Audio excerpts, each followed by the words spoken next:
Virginia is probably the most historical state in the United States. It's where the British set up their first colony, and it's been the home of 5 United States presidents. And you will be surprised to know the things that you think are in Washington, D.C., there's quite a lot of important ones in Virginia. So I'm speaking to Christi Bragington, who is the International Media Relations Manager for Virginia is for Lovers. Well, Christi, I'm loving you already. Now, I believe Virginia is for Lovers has been in existence now for about 50 years, that phrase.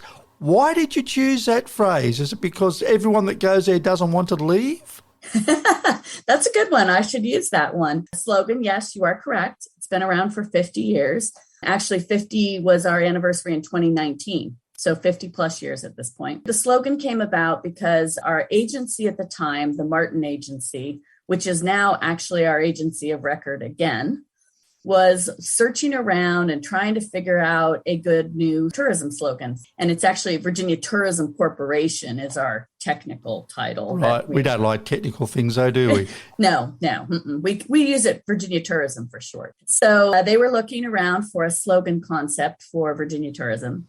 And they were talking about how we have all these different beaches and the mountains and how much diversity we really have in the state and all the history that you were talking about, et cetera.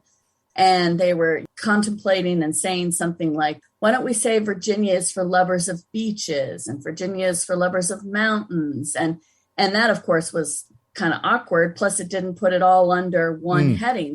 Then they went, well, wait, why don't we just say Virginia is for lovers?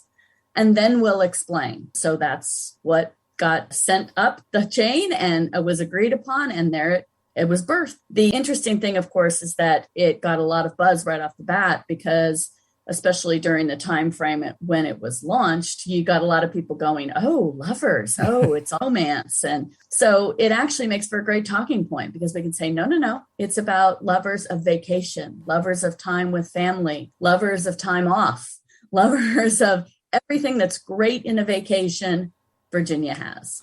It is really a varied state. You've got Chesapeake Bay, you've got Virginia Beach, and then you do have these wonderful mountains, and you've got the Appalachian Mountains, you've got Shenandoah National Park. It must be a wonderful place because you can go to Chesapeake Bay and you can eat your famous oysters on Chesapeake Bay, then that evening go up into the Appalachians and listen to a bit of string band music, I guess. That's a nice summary right there. We'll hire you. Would you like to come work for? I would love to. Yeah, just to touch on some of the things you said, one of the things we do talk about is the diversity of landscape, which allows for a lot of diversity of activities. So to give you kind of context, you said about Virginia Beach and the Chesapeake Atlantic Ocean. Virginia Beach sits right on that tip of Atlantic Ocean and the Chesapeake Bay. It's the warmest water beach close to the north. So what that means is we get a lot of Canadians who drive down because it's the first place where you can actually get to like warm enough water to be able to go swimming, most of the year. So we get a lot of Canadians. But the other advantage of that is that the dolphins, it's just the right temperature that they can literally live there year round, which is fantastic because that means kayaking with dolphins is absolutely one of those things you can do. And I can't guarantee it because you can't guarantee much of anything in life, but every time people go out there, you see dolphins, every time, which is an unusual thing. Chesapeake Bay is the largest estuary in the United States, so there must be plenty of room there. And some of the beaches, as you say, the water is quite warm, so you must get a lot of people there in the warmer months going to Chesapeake Bay and Virginia Beach, do you? Oh, yeah, absolutely. Absolutely. And I kind of got sidetracked off there. By the way, Virginia Beach is the longest pleasure beach per the Guinness Book of World Records, 28 miles of warm, sunny beaches, as we like to say. You get separate beach type experiences along the Atlantic Ocean as compared to the Chesapeake Bay. So lots of different opportunities for beach lovers there.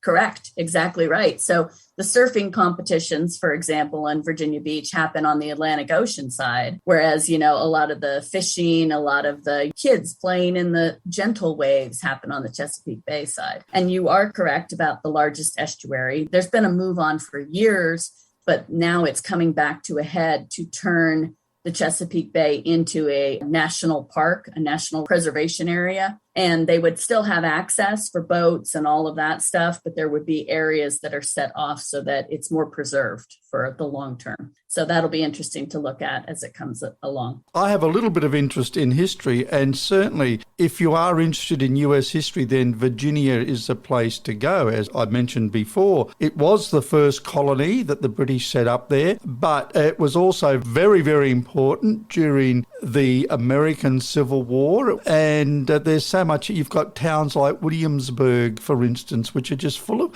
Well, Williamsburg is an historical town which recreates a certain period in American history, doesn't it? Yeah. And so let me jump in on the history side. And I got sidetracked not finishing talking about the diversity, because one of the things I like to say is you can go hiking in Shenandoah National Park in the morning when it's cooler and beautiful and all that. And you can see the beautiful colors in the fall in the Appalachian Mountains and in Shenandoah National Park. Then you can get in your car and drive less than 4 hours. And in the evening, you can go out and surf on the Atlantic Ocean. The weather really is that beautiful all year round. In fact, the late fall is one of the best times to go and visit our beaches because they're still warm, was one of the points I was going to make. Let's talk about history. 8 presidents actually are from Virginia. 8. Including our first, George Washington. And you can go and visit George Washington's plantation home, which is Mount Vernon, just outside of Washington, D.C. You can also visit every other plantation homes and presidential homes and libraries, et cetera, in Virginia. We coin ourselves the birthplace of America because we were the first permanent English settlement in the New World, which was at Jamestown, part of what we call the historic triangle, which involves colonial Williamsburg, like you said, Jamestown, which was that first permanent English settlement, and then Yorktown. So Yorktown is the final battle of the Revolutionary War. So where we finally won our independence from the Brits. And then colonial Williamsburg was the second capital after Jamestown and is a preserved living history museum. It's the largest living history museum. So you can go there and see what colonial life was like in Virginia back in that time. So it's a great small little area connected by the Colonial Parkway, which is its own national park. And you can go and visit all of that and really get a breadth of history all the way from the start of America with Jamestown up to through the Revolutionary War and beyond into colonial times. Could I just say that I would have a problem hiking in the Appalachians in the morning and then going surfing in the afternoon, because on that 4-hour journey, I would encounter over 300 wineries, about 300 craft breweries and many distilleries. I would have to stop at 1 or 2 of them, you know. And don't forget the cideries. We have lots of cider. and we do cider in not just that, sweet stuff that a lot of people think about when they think of American cider. We do the traditional colonial cider that they used to drink. It's almost like wine. It's kind of hard to tell sometimes whether it's cider or it's wine. Yes, you are correct. There are more than 300 wineries. I think we're actually up to 330 was the last one I heard, but more than 300 works all through Virginia, including even on our eastern shore along the Chesapeake Bay and all the way over into the Shenandoah Valley. They're everywhere. And then we have same in craft breweries, which are also everywhere, and lots of distilleries. We make some great bourbon. We make some moonshine. Moonshine is a great story too about Virginia. I guess if you've got the Appalachian Mountains, we do know that moonshine was made by mountain men. So I guess there's a history. That's right. That's right. I always tell people that Lawless, often on Netflix, or you can get it on a lot of your servers, but it tells the history of running moonshine in the Virginia mountains and the Bondurant brothers, who actually still have a distillery here today and create moonshine. So if you want to learn the history of moonshine, go watch Lawless. An interesting little fact that a lot of people don't realize is that it's running moonshine that birthed NASCAR, because all of these people, were creating their unlawful whiskey in the middle of the night. They were running it to the speakeasies and outrunning the police. So they souped up their cars in order to outrun the police. And that's what started this whole little competition between, oh, my truck's better than your truck. And ultimately, it led to NASCAR and racing in the southern United States, which is why it's so popular in that region around the Appalachian Mountains. Perhaps the moonshine was used to fuel the cars as well. It's Possibly.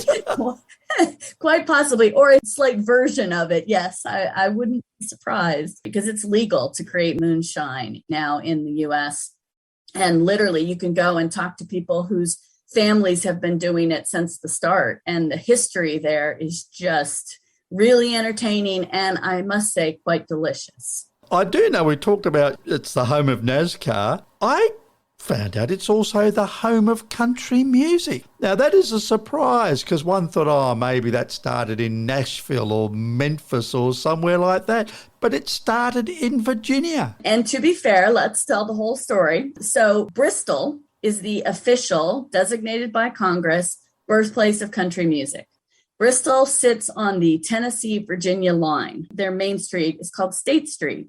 And you can stand on State Street, and they have little brass markers. This is the middle of the street. Virginia on one side and Tennessee on the other. So you can imagine the picture taking that happens, and the drivers have to really watch. That Bristol, that city that has both sides, Tennessee and Virginia, is where in 1927, the famous Bristol Sessions were recorded. And it was on the Virginia side, and that's where the Smithsonian affiliated museum, the Birthplace of Country Music Museum, is located. So that's why we claim to be the birthplace. But in fairness, Tennessee also shares it to a certain extent. Birthplace of country music, Bristol, Virginia.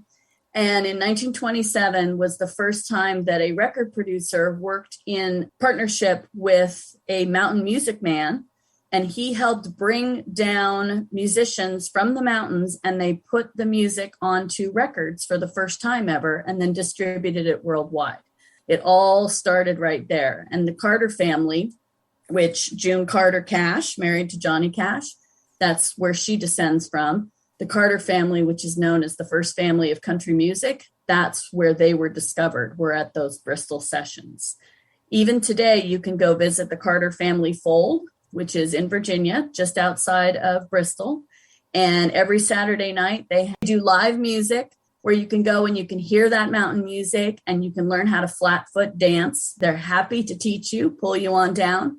And in fact, if you like to play the fiddle or the guitar or the banjo or any of those kinds of instruments and you want to join them, they're often more than happy to have you join them on stage.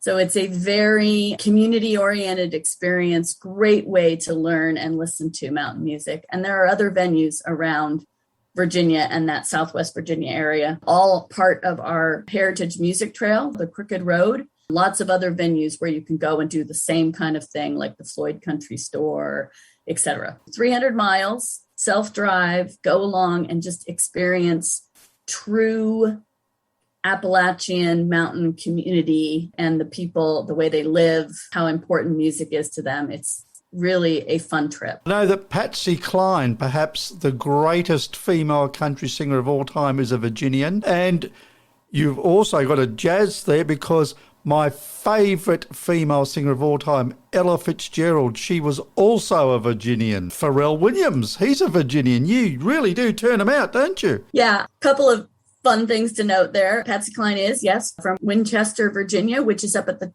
top, the north end of the Shenandoah Valley.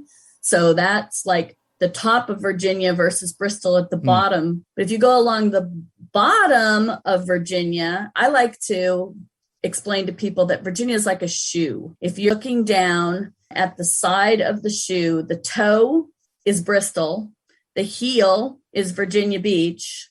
Washington, D.C. would be up at the top where you slide your foot in. That would be the tongue, given all the talk that goes on there. Well, that too. And then the front where the laces go is basically Shenandoah National Park, the Blue Ridge Mountains, the Blue Ridge Parkway running all the way down to the toe in Bristol. And then there's a little feather off the back of the shoe, which is the Eastern Shore, of Virginia, which many people don't realize is part of Virginia and is between that Chesapeake Bay and the Atlantic Ocean and runs up to Maryland. If you go across the bottom of the shoe from Bristol in the toe all the way over to Virginia Beach, Hampton Roads, and Norfolk area over there, that's really what we call our home of hip hop. Pharrell Williams was from there. Yep. Missy Elliott was from there. Some of the most historic concerts in hip hop happened in that region. And it really has set the tone for a lot of what hip hop is today in America. So we really do have a massive diversity of music, as well as that diversity of landscape. And you also have a massive diversity of cuisine there, of course, because you've got Chesapeake Bay, which provides a lot of seafood, and you've got some very, very good farming country there as well, haven't you? Yeah, absolutely. And that's what makes for all that great wine grapes that we grow, right? And hops as well for the beer. But yeah, we raise cattle, sheep, pigs. Virginia is very well known for their ham. If you come here, you really need to check out the ham in the southern part of the state. We're also known for peanuts because we were the first commercial seller of peanuts. And Virginia peanuts are known to be larger than a lot of peanuts. Planters started here. You all know Planters. Hey, if you go buy Planters, you're not going to get Virginia peanuts. And if you come here, I can help show you and explain that to you. Bottom line is Planters peanuts are more of because they grow most of them in Georgia now, and they're smaller, rounder peanuts. Virginia peanuts are very long. They're what's referred to often as gourmet peanuts. They're very long, they're larger, and they really do have a slightly different taste, and people love them. We also have a trail down there called the Salty Southern Route. We have a lot of self-drive trails to help you discover Virginia, and you can go along the Salty Southern Route, and it takes you to peanut plantations where you can see how they pull the peanuts out of the ground and et cetera, and then to pork producers so you can see how ham is made and all of that. So yeah, that whole salty Southern heritage is a big part of Virginia. Although Virginia, in terms of sizes of states, it's certainly not the biggest state in the United States, but certainly there seems to be a lot to do there. You have got a lot packed into that area, haven't you? Yeah, and that is exactly why the core, the root, as they say, of why I think, and obviously I'm a little bit biased, but why I think Virginia is one of the best U.S. states to visit. It's kind of like it should be on everyone's checklist. Virginia, it's one of the few states where you've got that diversity of landscape. So you can get the ocean experiences, you can get the mountain experiences, you can get to them very close. Like I said, only about 4 hours drive. So it's easy to experience both in one vacation, right across the Potomac River from Washington, D.C. So if you want that really big city experience, you can absolutely get it when you visit Virginia. But we also have our own cities. Virginia Beach and that area is actually one of our most populated areas. But Richmond, our capital, the home of the Confederacy, and a city that is going through dynamic changes and has for a while now, is a fascinating city. It's got all that Southern history about all of the Civil War aspects. You can learn so much about the Civil War by going to Richmond and learn, that whole portion of that history of the U.S. It's also a city where it's got one of our most primary colleges that has a very dedicated art program, Virginia Commonwealth University. So you get a lot of artists who come to go to school there, and they have taken that concept of art and really splashed it across the city. And I mean that quite literally. The street art in that city is amazing. In fact, they just recently did a new project called Mending Walls. And he invited street artists from all over the world to come and collaborate with Richmond artists on murals in the city to represent mending walls, which is a big part of America's story right now. So you can really learn a lot about that history and dynamic of today. It's a hotbed city for culinary, a lot of standout chefs that are coming out of there right now. The James River also runs right through the middle of the city, and there are areas for rapids for whitewater rafting. So you can literally whitewater raft, whitewater kayak, whitewater stand-up paddleboard, literally right through the middle of the city, and lots of hiking opportunities there and biking opportunities. it kind of represents a lot of everything that Virginia has: the history, the culinary, the outdoors, all in this dynamic little city that is making a big splash. If you go and look up Richmond and you look, there are countless major publications out there that have said Richmond is a city you should go visit. Travel and Leisure, Lonely Planet, Nat Geo Traveler. That's Richmond, and I highly recommend it. Christi, after listening to you, I've fallen in love with Virginia. Good. That would be my mission. Mission accomplished. I've been speaking to Christi Bragington from Virginia is for Lovers, and now I know why it's for lovers, because you can do almost anything there. Sounds like a fantastic destination. Christi, thanks very much for speaking to us on tellmewheretogo.com. It's on my bucket list now. Congratulations. Fantastic. Thank you. You're most welcome. And I'm happy to do that for anybody that's interested in Virginia.